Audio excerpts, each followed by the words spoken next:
Hello everyone, आप सभी का बहुत बहुत स्वागत। Test series number 7, practice set number 7 करने वाले हैं।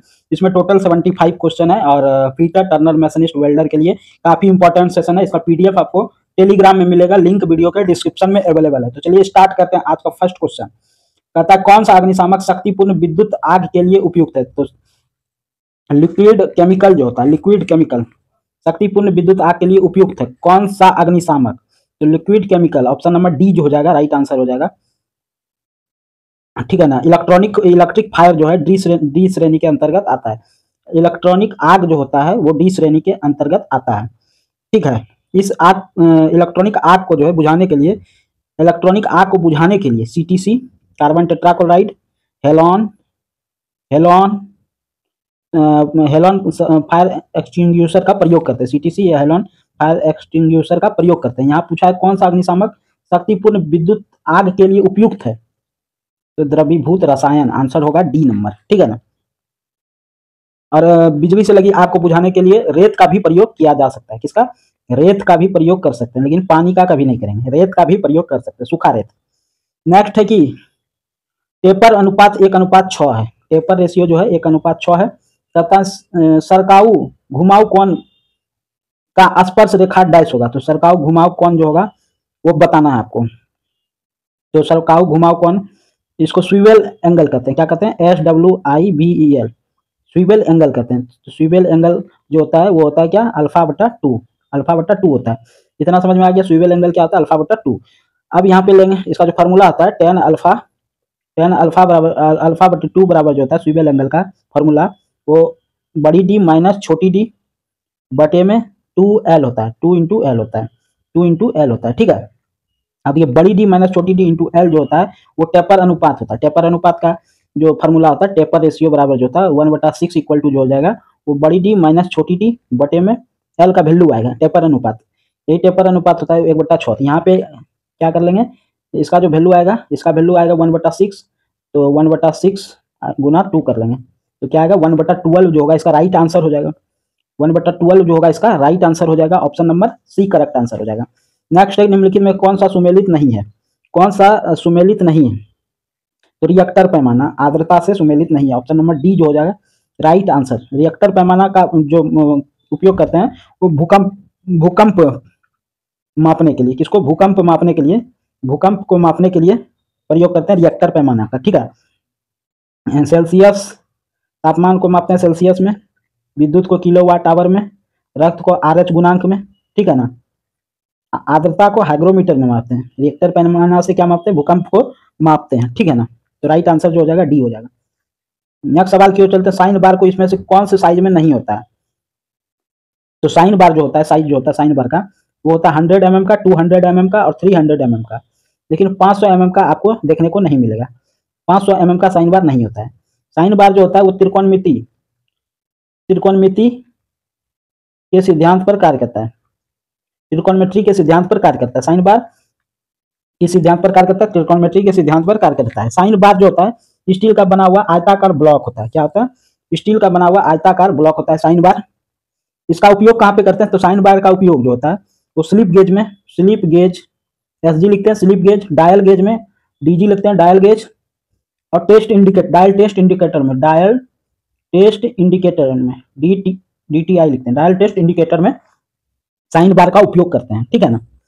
किसमें किसमें? तो स्लिप गेज में, डायल टेस्ट इंडिकेटर में, डायल गेज में। ठीक है। इसका जो लंबाई होता है 100 mm का होता है साइन बार, 200 mm, 300 mm का। नेक्स्ट है कि बहुत बड़ी त्रिज्या का निर्माण करने हेतु डैश का प्रयोग करते हैं। किसका करते हैं? ट्रेमल का। बहुत बड़ी त्रिज्या का निर्माण करने के लिए किसका प्रयोग करते हैं? ट्रेमल का। इसकी लंबाई जो होता है, ट्रेमल की लंबाई वो कितना होता है? 15 से लेकर 50 सेंटीमीटर। यदि mm में दे दे तो 150 से लेकर 500 mm तक। ठीक है ना। 500 मिलीमीटर तक इसकी जो लंबाई होती है। ठीक है ना। तो राइट आंसर जो हो जाएगा इसका ट्रेमल हो जाएगा। नेक्स्ट सवाल की ओर चलते हैं। नेक्स्ट सवाल कहता है सरफेस गेज के लाइन स्क्राइबर करते समय स्क्राइबर के पॉइंट और जॉब की सतह के बीच का कोण कितना होता है? तो स्क्राइबर के पॉइंट और सतह के बीच का कोण कितना होता है? 30 से 35 डिग्री होता है। ठीक है ना। सरफेस गेज एक प्रकार का क्या है? मार्किंग टूल है। सरफेस गेज जो है, ये सरफेस गेज ये कौन सा टूल है? मार्किंग टूल है। मार्किंग टूल है। क्या है? मार्किंग टूल है। सरफेस गेज क्या है? एक प्रकार का मार्किंग टूल है और इसका उपयोग जो है किसी जॉब का केंद्र को पता करने के लिए तथा समांतर रेखा खींचने के लिए, समांतर रेखा खींचने के लिए, समांतर रेखा इसी तरह होता है, समांतर रेखा खींचने के लिए और किसी जॉब के केंद्र का पता लगाने के लिए, किसी जॉब का केंद्र का पता लगाने के लिए और समांतर रेखा खींचने के लिए इसका प्रयोग करते हैं, सरफेस गेज का प्रयोग करते हैं। ठीक है। सरफेस गेज में जो होता है एक स्क्राइबर लगा होता है जिसका एक सिरा सीधा और दूसरा सिरा क्या होता है 90 डिग्री पर मुड़ा होता है। स्क्राइबर का एक सिरा क्या होता है सीधा और दूसरा मुड़ा हुआ होता है।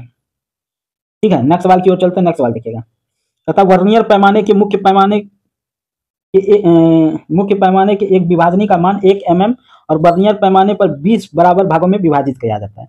20 बराबर भागों में विभाजित किया जाता है। मुख्य स्केल के 16 विभाजनों से मेल खाते हुए वर्नियर कैलिपर का लिस्ट काउंट ज्ञात कीजिए। देखिए इसका सबसे कोई फॉर्मूला याद नहीं करना है, एक दिया हुआ, एक में से ऊपर छोटका को लिखेंगे, नीचे बड़का को लिखेंगे, सॉल्यूशन करेंगे, आंसर आ जाएगा आपका। तो 20 में से 16 गया 4/20, 4 को 20 से देंगे 1/5, 1/5 को लिखेंगे 0.02 mm। ये हो गया। जितना भी इस तरह का सवाल आएगा डायरेक्ट इसी तरह सॉल्यूशन करेंगे। यदि आपको फार्मूला भी चाहिए तो फार्मूला देखिए, पूरा समझ के बनाना चाहते हैं तो वो भी देखिए। तो वर्नियर कैलिपर के मुख्य पैमाने का एक भाग विभाजनी का मान कितना है? 1 mm है। तो वर्नियर कैलिपर के मुख्य पैमाने के एक भाग का मान 1 mm है। तो वर्नियर पैमाने पर बने भागों की टोटल संख्या कितनी है? वर्नियर पैमाने पर भागे टोटल संख्या कितनी है? 20 है। और वर्नियर पैमाने पर बने भागों की संख्या टोटल कितनी है? 20 है। तब होगा वर्नियर पैमाने के एक भाग का मान क्या होगा? एक भाग का मान क्या होगा? 16/20, 16/20। ठीक है ना। तब वर्नियर कैलिपर का अल्पत मान निकालेंगे। अल्पत मान बराबर क्या होता है? मुख्य पैमाने के एक भाग का मान। मुख्य पैमाने के एक भाग का मान कितना? 1 माइनस वर्नियर पैमाने के एक भाग का मान। वर्नियर पैमाने के एक भाग का मान कितना? 16/20, 16/20। तब इसका सॉल्यूशन करेंगे तो लिखिएगा वर्नियर कैलिपर का अल्पत मान जो होता है बराबर मुख्य पैमाने के एक भाग का मान माइनस जो होता है वर्नियर पैमाने का एक भाग का मान। तो इसको सॉल्व करेंगे तो क्या आएगा? 4/20 और 4/20 मतलब 0.02 mm। नेक्स्ट है कि सेंटर पंच बनाया जाता है। सेंटर पंच जो होता है हाई कार्बन स्टील से बनाया जाता है। किससे? हाई कार्बन स्टील से बनाया जाता है। इसका पॉइंट एंगल जो होता है 90 डिग्री का होता है। सेंटर पंच का पॉइंट एंगल जो होता है, क्या पॉइंट एंगल जो होता है वो कितना का होता है? 90 डिग्री का होता है। 90 डिग्री का होता है। कितना का होता है? 90 डिग्री का। याद रखिएगा। प्रिक पंच का 30 डिग्री, डॉट पंच का 60 डिग्री। इसका प्रयोग जो है सेंटर पंच का प्रयोग जो है कहाँ पे करते हैं? ये जो सेंटर पंच है, सेंटर पंच का प्रयोग सेंटर पॉइंट को की पंचिंग के लिए करते हैं या ड्रिल होल करने के लिए भी करते हैं। पंचिंग में भी करते हैं, होल को भी करते हैं। पंच की साइज की पूरी लंबाई और उसके कटिंग एज की चौड़ाई एवं व्यास से लिया जाता है। पंच की साइज की पूरी लंबाई जो है उसके कटिंग एज की चौड़ाई एवं किससे लिया जाता है? व्यास से लिया जाता है। नेक्स्ट सवाल की ओर चलते हैं। कहता है सतहों के हाई सपोर्टों को दूर करने के लिए कौन सा टूल प्रयोग करते हैं? तो किसका करते हैं? स्क्रैपर का प्रयोग करते हैं। सतहों के हाई सपोर्ट को दूर करने के लिए किसका प्रयोग करते हैं? स्क्रैपर टूल का प्रयोग करते हैं। BIS के अनुसार जो है स्क्रैपर उनका अलाउंस जो होता है वो कितना होता है? अलाउंस 0.1 mm से कितना? 0.4 mm तक होता है। ठीक है, 0.1 mm से 0.4 mm तक होता है। स्क्रैपर मुख्यतः क्या है? Tool steel, high carbon steel से बना होता है। स्क्रैपर किसका बना होता है? टूल स्टील या फिर टूल स्टील या high carbon steel, high carbon steel FCS से बना होता है। ठीक है ना। नेक्स्ट सवाल की ओर चलते हैं। नेक्स्ट सवाल देखिएगा, चित्र में दर्शाए गए वर्कपीस से नर्ल किया जाना है। इस नर्ल करने में लगा समय ज्ञात करना है। इसको थोड़ा सा छोटा करते थे, लगा समय ज्ञात करना है। यदि कर्तन गति इतना दिया हुआ है और भरण जो है इतना दिया हुआ है तो सबसे पहले यहाँ पे क्या निकालेंगे? नर्लिंग के लिए समय जो होता है, समय बराबर जो होता है काट की लंबाई बटा भरण गुना n। तो सबसे पहले हमको यहाँ पे n निकालना है। तो v इक्वल टू हम क्या बताए थे? v equal to pi D N बटे में 1000। तो n निकालना है बटे में 1000। तो n निकालना, n के लिए क्या होगा? n के लिए क्या होगा? 1000 गुना v बटे पे पाई डी, 1 गुना v बटे में पाई डी। तो डायरेक्ट यहाँ n निकालते हैं। n बराबर जो हो जाएगा वो हो जाएगा कितना? v गुना 1000, मतलब v कितना है? 20 mm है, 20 मीटर प्रति मिनट है। तो 20 गुना 1000 बटे में पाई डी, पाई को पाई ही रहने देते हैं। डी का मान जो है वो कितना है? डी का मान जो है ये पूरा इसका व्यास कितना है? व्यास कितना है? 30 mm है। ठीक है, 30 mm है। यहाँ पे देखिए 30 mm लिखा हुआ है। तो यहाँ से इसका सॉल्यूशन करेंगे तो क्या आएगा? सॉल्यूशन करेंगे तो यदि पाई का वैल्यू भी बैठा देंगे तो अब सॉल्यूशन करेंगे तो 212 आरपीएम आएगा। पाई का वैल्यू बैठा दीजिए, क्या 22/7 ही बैठा दीजिए, तो 7 ऊपर हो जाएगा, 22 नीचे आ जाएगा। अप्रॉक्स में जो है आपका, अप्रॉक्स में जो आएगा आपका 212 आरपीएम आ जाएगा। ये एन का वैल्यू आएगा, किसका, एन का वैल्यू आरपीएम। अब देखिएगा नर्लिंग में समय कितना लगेगा ये पूछा आपसे, तो नर्लिंग में समय कितना लगेगा, टाइम इक्वल टू जो होता है वो क्या होता है, काट की लंबाई। तो काट की लंबाई कितना दिया हुआ है, काट की लंबाई कितना है 60, काट की लंबाई 60 बटे में क्या होगा भरन, भरन कितना है, तो भरन जो है 0.3 है, तो भरन है 0.3 गुना आरपीएम कितना निकाले थे, गुना आरपीएम, आरपीएम कितना निकाले थे, एन कितना निकाले थे 212। इसको सॉल्यूशन करेंगे तो कितना टाइम लग जाएगा 0.94 मिनट, 94 मिनट, ठीक है ना। तो नर्लिंग में लगा समय जो होता है वो क्या होता है, काट की लंबाई बटे में भरन गुना आरपीएम, ठीक है। ठीक है, नेक्स्ट सवाल की ओर चलते हैं। तो 0.94 ऑप्शन नंबर बी में है। नेक्स्ट सवाल चलते हैं, कहता है स्क्रू थ्रेड माइक्रोमीटर से स्क्रू डैश का डैश चेक करता है। तो स्क्रू थ्रेड माइक्रोमीटर से स्क्रू का डैश चेक किया जाता है।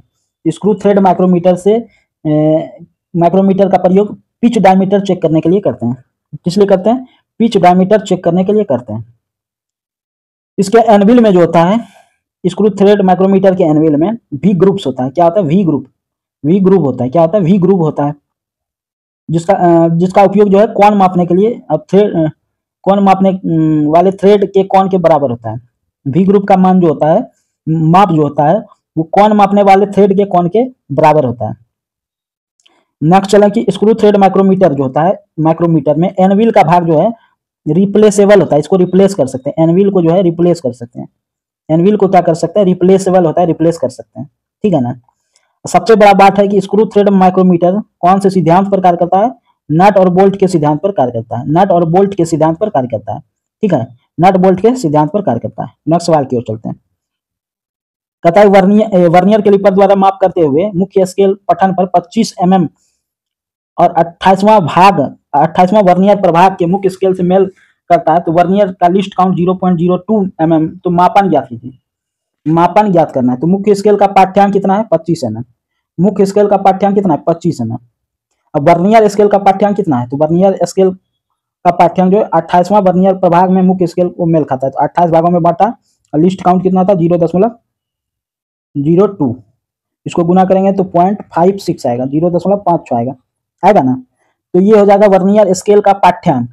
मुख्य स्केल का पाठ्यांक कितना था 25, 25 में से ये जोड़ देंगे वर्नियर स्केल का पाठ्यांक, मुख्य स्केल के पाठ्यांक में वर्नियर स्केल का पाठ्यांक जोड़ देंगे तो आंसर आ जाएगा। तो 25 में जोड़ेंगे 0.56, तो 25.56 जो हो जाएगा राइट आंसर हो जाएगा। नेक्स्ट सवाल की ओर चलते हैं, डायल टेस्ट इंडिकेटर डैश के सिद्धांत पर कार्य करता है। डायल टेस्ट इंडिकेटर जो है वो किसके सिद्धांत पर कार्य करता है, रैक एंड पिनियन के सिद्धांत पर। किसके, रैक एंड पिनियन के सिद्धांत पर। डायल टेस्ट इंडिकेटर का प्रयोग क्या करते हैं, जॉब की फ्लैटनेस, जॉब की फ्लैटनेस को चेक करने में, जॉब की फ्लैटनेस, समांतरता और ओवरनेस चेक करने के लिए करते हैं। फ्लैटनेस, समांतरता और ओवरनेस चेक करने के लिए करते हैं। नट बोल्ट के सिद्धांत पर कौन कार्य करता है, माइक्रोमीटर कार्य करता है। नट बोल्ट के सिद्धांत पर micrometer. TIG welding, TIG welding के लिए सामान्य प्रयुक्त गैस कौन सा है, तो टीआईजी वेल्डिंग के लिए सामान्य प्रयुक्त गैस जो है इनर्ट गैस के रूप में आर्गन और हीलियम का प्रयोग करते हैं। किसका, आर्गन और हीलियम का। यहाँ पे आर्गन दिया हुआ है, हीलियम दिया हुआ है, हीलियम भी दिया हुआ है। इनर्ट गैस के रूप में आर्गन और हीलियम का प्रयोग करते हैं। इसका राइट आंसर क्या हो जाएगा, आर्गन ही दिया हुआ है। टीआईजी वेल्डर में समांतर प्रयुक्त गैस कौन सा, आर्गन। लेकिन याद रखिएगा आर्गन और हीलियम दोनों का प्रयोग करते हैं। आंसर दिया आर्गन। टीआईजी का फुल फॉर्म क्या होता है, tungsten inert gas, tungsten inert gas. TIG का फुल फॉर्म क्या आता है, tungsten, tungsten inert gas, inert gas, ठीक है। नेक्स्ट सवाल की ओर चलते हैं, कहता निम्नलिखित गैसों में से किसकी उपस्थिति वेल्डमेंट से हानिकारक प्रभाव डालता है, जिसे वेल्डमेंट में दरार पड़ जाता है।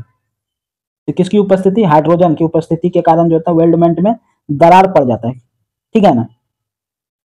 नेक्स्ट सवाल की ओर चलते हैं, थर्मिट वेल्डिंग प्रक्रिया के दौरान उत्पन्न स्लैग डैश है। तो थर्मिट वेल्डिंग प्रक्रिया के दौरान जो है उत्पन्न स्लैग जो होता है वो Al2O3 होता है। थर्मिट वेल्डिंग क्या है, एक्सोथर्मिक प्रक्रम है। क्या है, एक्सोथर्मिक प्रक्रम है। थर्मिट वेल्डिंग क्या है, एक्सोथर्मिक प्रक्रम है। नेक्स्ट है कि अलग धातु की वेल्डिंग के लिए निम्नलिखित के लिए निम्न में से कौन सा वेल्डिंग ट्रांसफार्मर काम में लिए जाते हैं। तो अलग धातु के वेल्डिंग के लिए कौन सा वेल्डिंग ट्रांसफार्मर काम में लेते हैं? तो कौन सा काम में लेते हैं? डीसी वेल्डिंग ट्रांसफार्मर काम में लेते हैं अलग धातु के वेल्डिंग में। डीसी मतलब क्या होता है? Direct current. डीसी मतलब डायरेक्ट करंट और एसी मतलब अल्टरनेट करंट, ठीक है ना।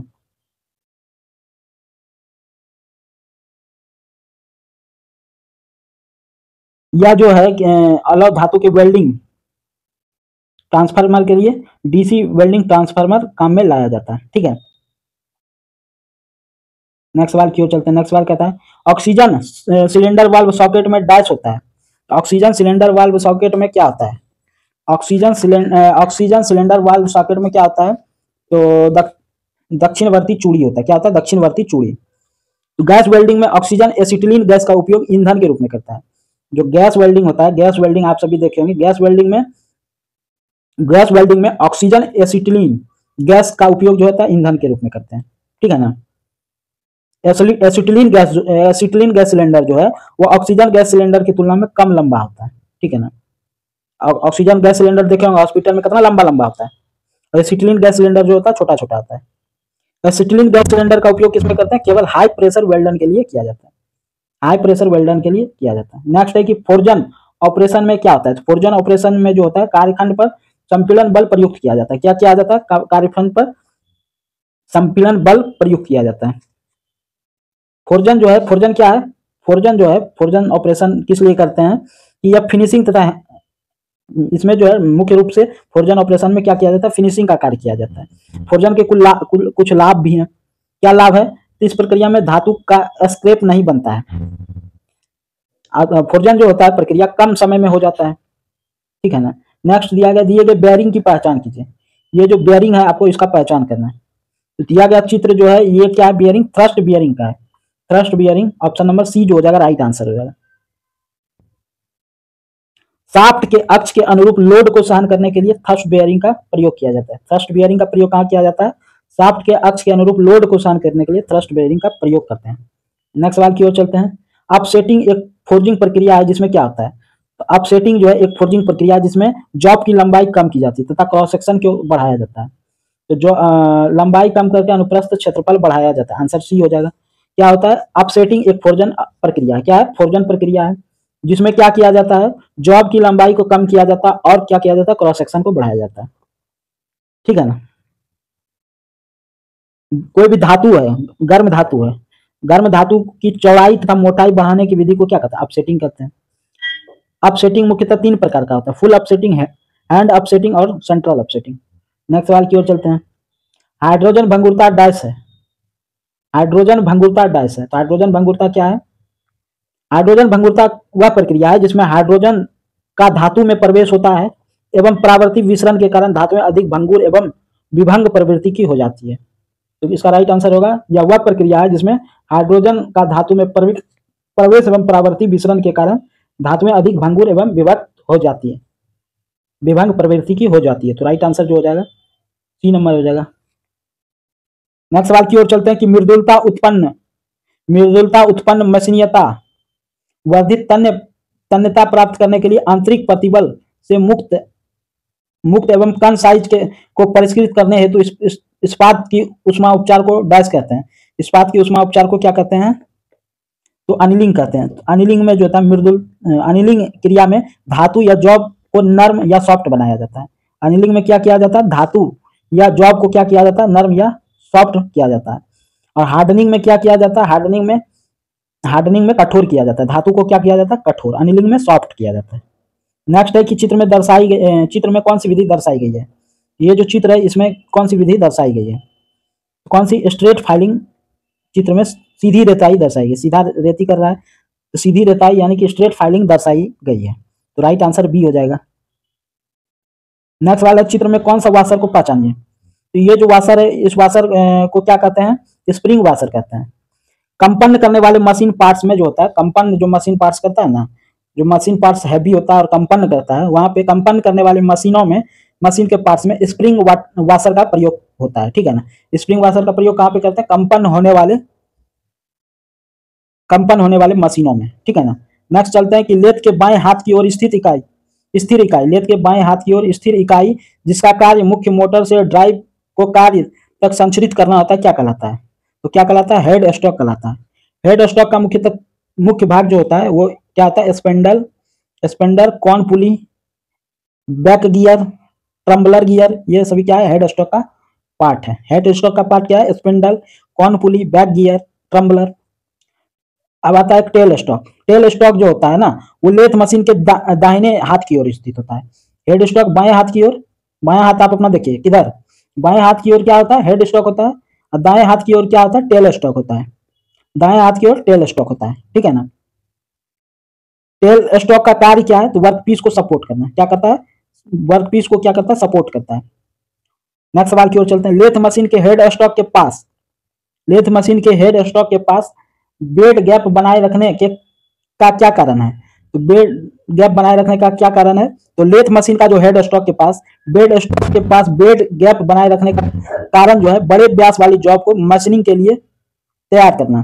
तो बड़े व्यास वाली जॉब के मशीनिंग के लिए क्या छोड़ा जाता है? बेड गैप बनाए रखता है, ठीक है।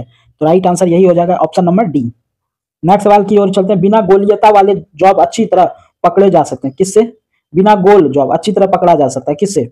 तो फॉरजॉ चक से पकड़ा जा सकता है। फॉरजॉ चक की बॉडी जो होता है 4 जॉ से बने होते हैं। फॉरजॉ चक की बॉडी जो है 4 जॉ से मिलकर बना होता है।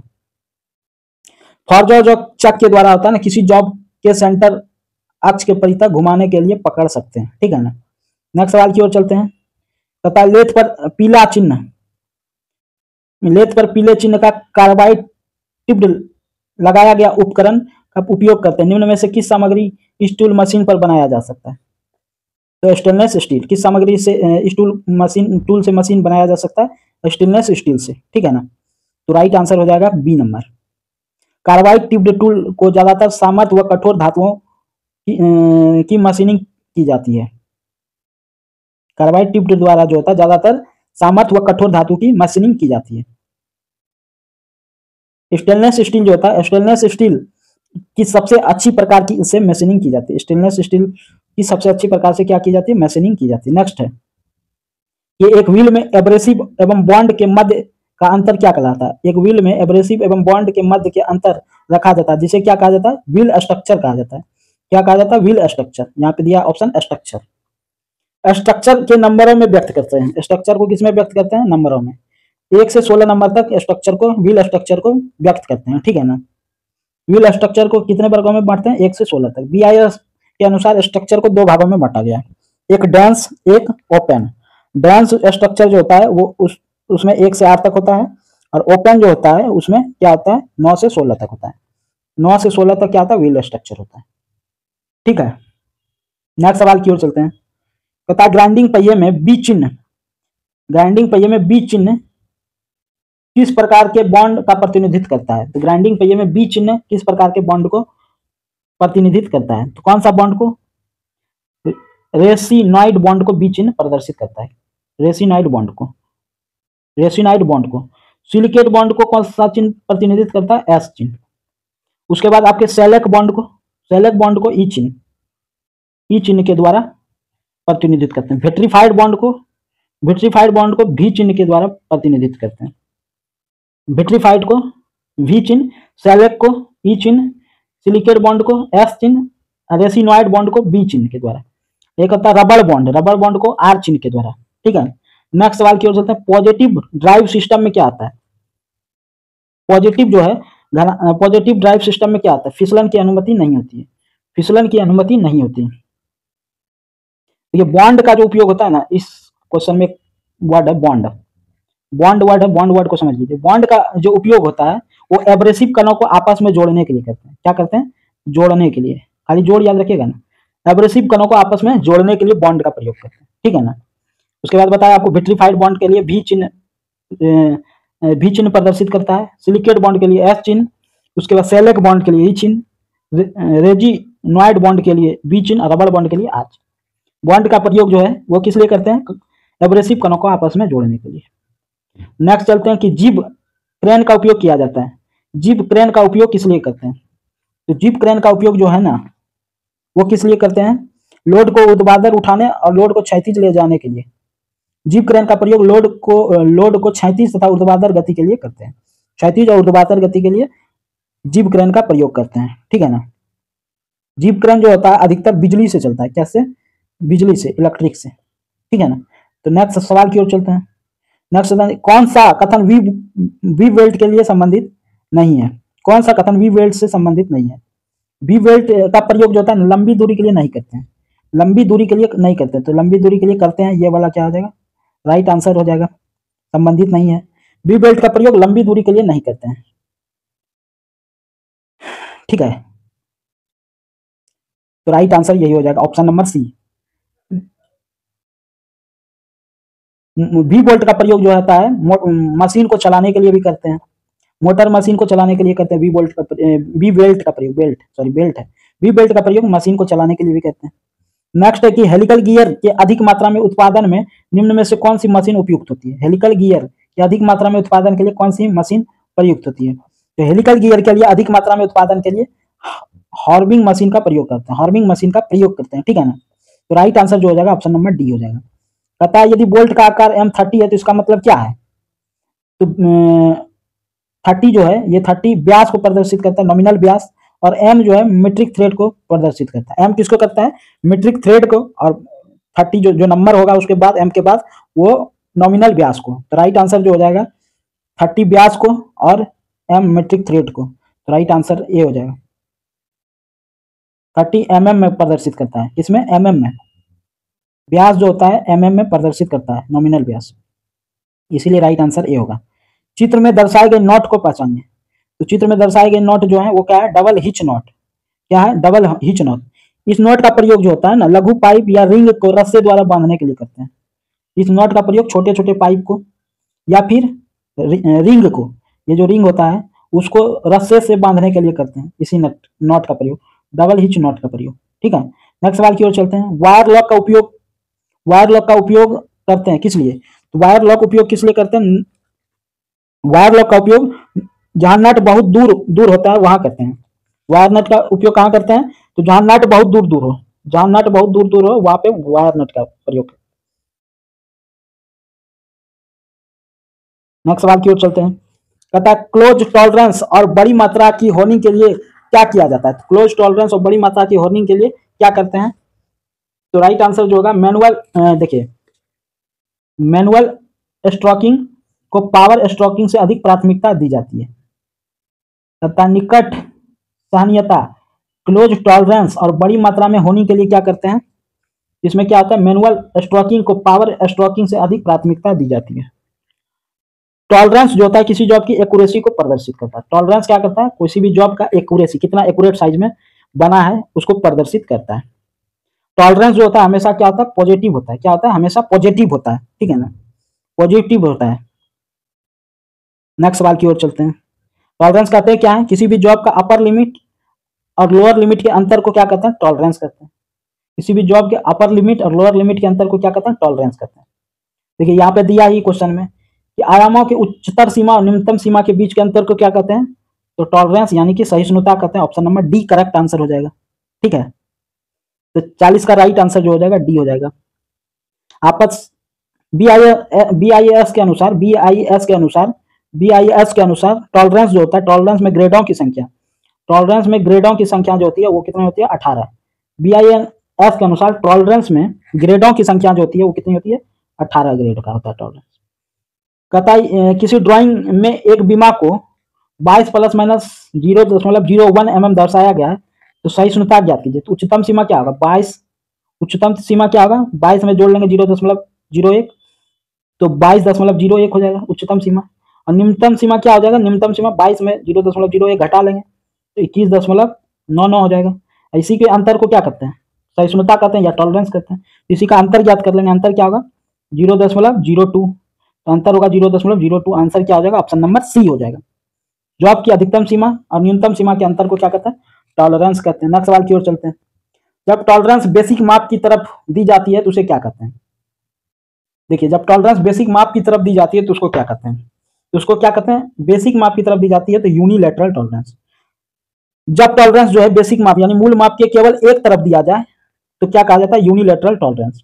जब टॉलरेंस बेसिक माप के दोनों तरफ दिया जाए, यहाँ बोला केवल एक तरफ दिया जाए तो उसको यूनिलैटरल टॉलरेंस।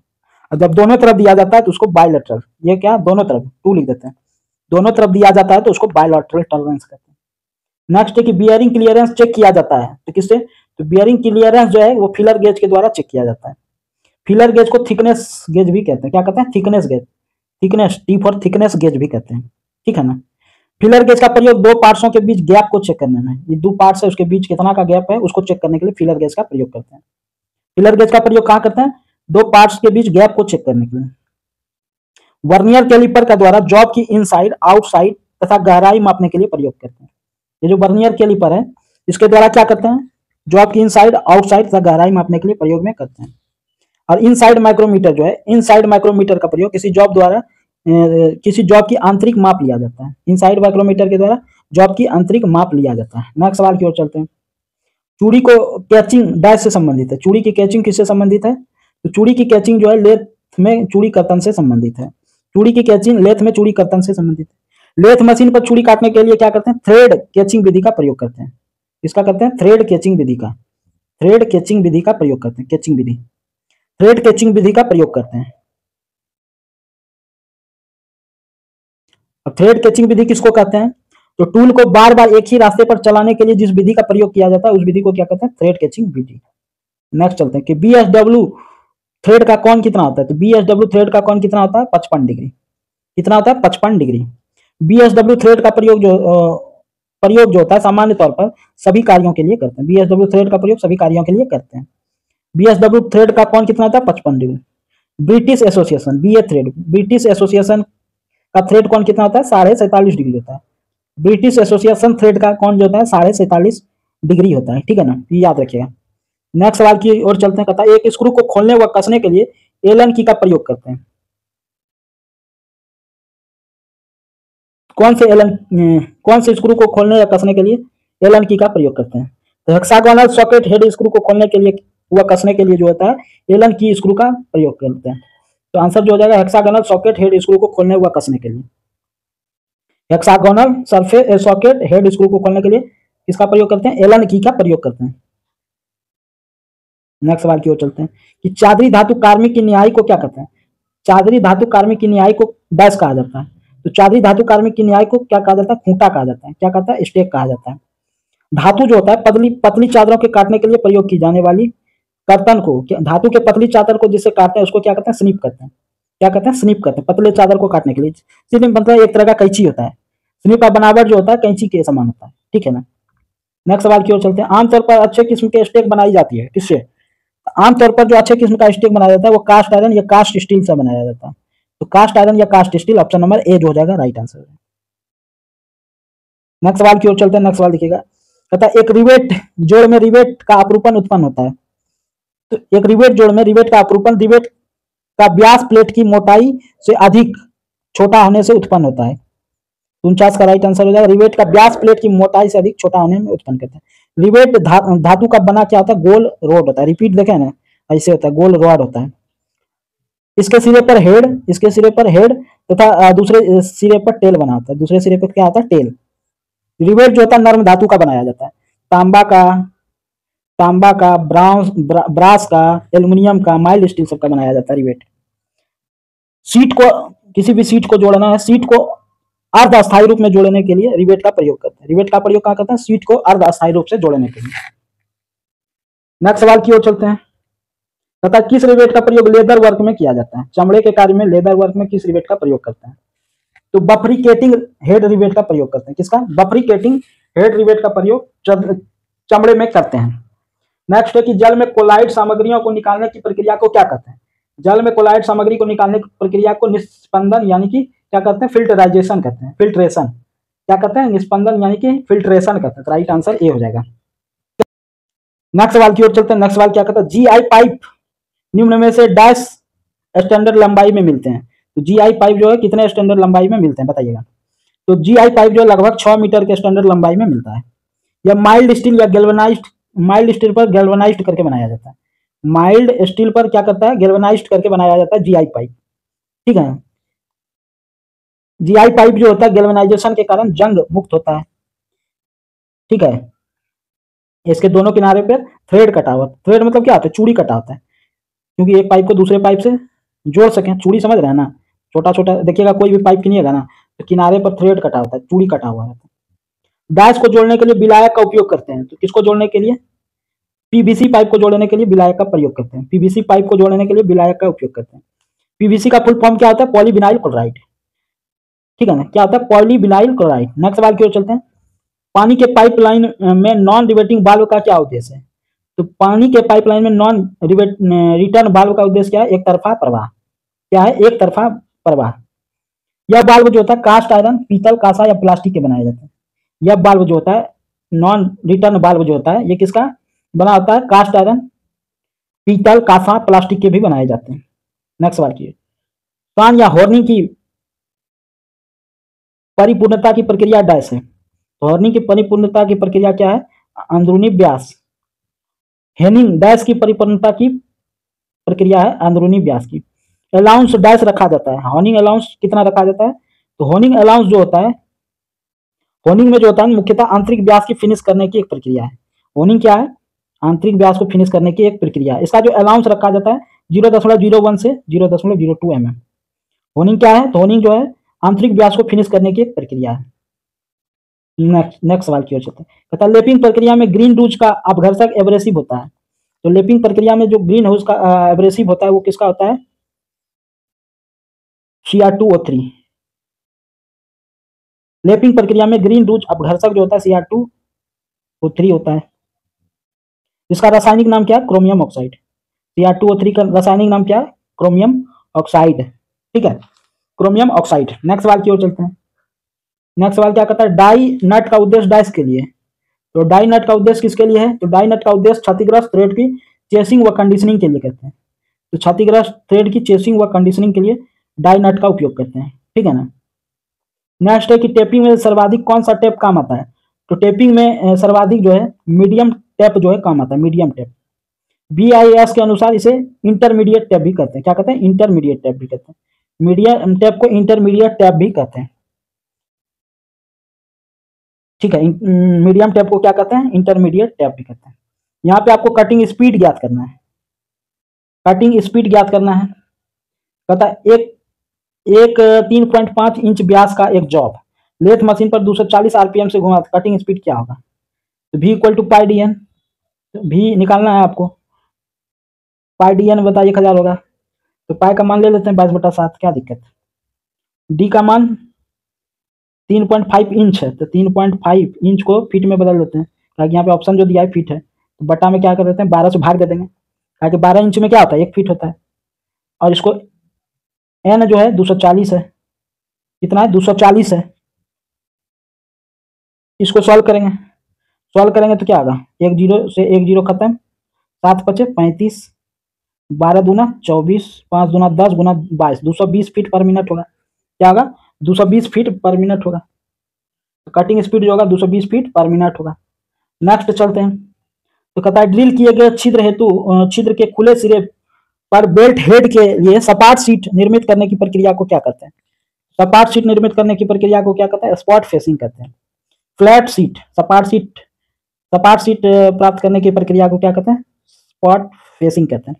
कहता है सेंट्रल ड्रिल का दूसरा नाम क्या है? तो सेंट्रल ड्रिल का दूसरा नाम जो है वो क्या है? Continuous drill. सेंट्रल ड्रिल का दूसरा नाम क्या है? Continuous drill. यह क्या होता है? हाई कार्बन स्टील का बना होता है। सेंट्रल ड्रिल में एक पायलट ड्रिल और एक काउंटर सिंक ड्रिल होता है। सेंट्रल ड्रिल का प्रयोग जो होता है, इसका प्रयोग धातु के टुकड़े के केंद्र में छेद बनाने के लिए करते हैं। नेक्स्ट चलते हैं। नेक्स्ट क्या कहता है कि ट्विस्ट ड्रिल होता है। तो ट्विस्ट ड्रिल एक क्या है? कटिंग टूल है। ट्विस्ट ड्रिल जो है ये क्या है? कटिंग टूल है। ऑप्शन नंबर सी हो जाएगा। नेक्स्ट सवाल की ओर चलते हैं। नेक्स्ट सवाल कहता है ड्रिलिंग जिग की बुश बनाई जाती है। तो ड्रिलिंग जिग की बुश जो बनाई जाती है वो किसके बनाई जाती है? तो ड्रिलिंग जिग की बुश बनाई जाती है किसकी? तो कार्बन स्टील का बनाया जाता है। कार्बन स्टील का बनाया जाता है। नेक्स्ट है कि किस जिग की बॉडी स्टील के ठोस ब्लॉक के बनाए जाते हैं और इसका उपयोग छोटे छोटे पार्ट्स में ड्रिल करने के लिए किया जाता है। तो किस जिग की बॉडी जो है स्टील के ठोस ब्लॉक से बनाया जाता है, इसका उपयोग छोटे छोटे पार्ट्स के ड्रिल करने के लिए करते हैं? तो सॉलिड जिग का। तो राइट आंसर जो हो जाएगा ऑप्शन नंबर 1। सॉलिड जिग का जो बॉडी होता है स्टील के ठोस ब्लॉक की बनाई जाती है। ठीक है ना। ड्रिल जिग का प्रयोग जो होता है ना, ड्रिल जिग का प्रयोग किस लिए करते हैं? ड्रिल जिग का प्रयोग ड्रिलिंग, रीमिंग, टेपिंग आदि कार्यों में करते हैं। नेक्स्ट सवाल की ओर चलते हैं।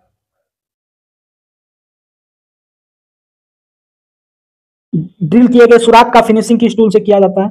तो ड्रिल किए गए सुराख का फिनिशिंग किस टूल से किया जाता है? तो रीमर द्वारा किया जाता है। सुराख की फिनिशिंग करने के लिए रीमर का प्रयोग करते हैं। रीमर से क्या करते हैं, उसका थोड़ा साइज भी बढ़ जाता है, साइज भी, होल का साइज भी थोड़ा सा बढ़ जाता है। नेक्स्ट सवाल की ओर चलते हैं। निम्नलिखित में से नेक्स्ट क्वेश्चन है, निम्नलिखित रीमर में से की वे ग्रुव छेद करने के लिए कौन से रीमर प्रयोग करते हैं? की वे ग्रुव को छेद करने के लिए कौन से रीमर का प्रयोग करते हैं? तो हेलिकल फ्लूट्स रीमर का प्रयोग करते हैं। तो राइट आंसर जो हो जाएगा सी हो जाएगा। नेक्स्ट सवाल की ओर चलते हैं कि फाइल का संकीर्ण व पतला भाग जिसे हत्थे के साथ जोड़ा जाता है उसे क्या कहते हैं? फाइल का संकीर्ण और पतला भाग जिसे हत्थे से जोड़ा जाता है उसको क्या कहते हैं? तो उसको कहते हैं आप टैंग। क्या कहते हैं? टैंग। या रेती का क्या होता है? निचला सिरे, रेती का निचला सिरा को क्या कहते हैं? पॉइंट। ऊपरी सबसे जिसको हत्थे में जोड़ा जाता है उसको टैंग कहते हैं। नेक्स्ट सवाल है कि कास्ट, रबड़, चमड़ा आदि के रेतन के लिए कौन से फाइल यानी कि रेती का प्रयोग करते हैं? तो लकड़ी, चमड़ा, रबड़ के लिए कौन सा फाइल का प्रयोग करते हैं? रैप्स कट फाइल का प्रयोग करते हैं। किसका? रैप्स कट फाइल का प्रयोग करते हैं। ठीक है ना। नेक्स्ट सवाल की ओर चलते हैं। नेक्स्ट सवाल क्या कहता है? रेती की लंबाई डैश से मापी जाती है। रेती की लंबाई किससे मापी जाती है? तो रेती की लंबाई जो होता है हील से टिप पॉइंट तक मापी जाती है। हील से टिप पॉइंट तक।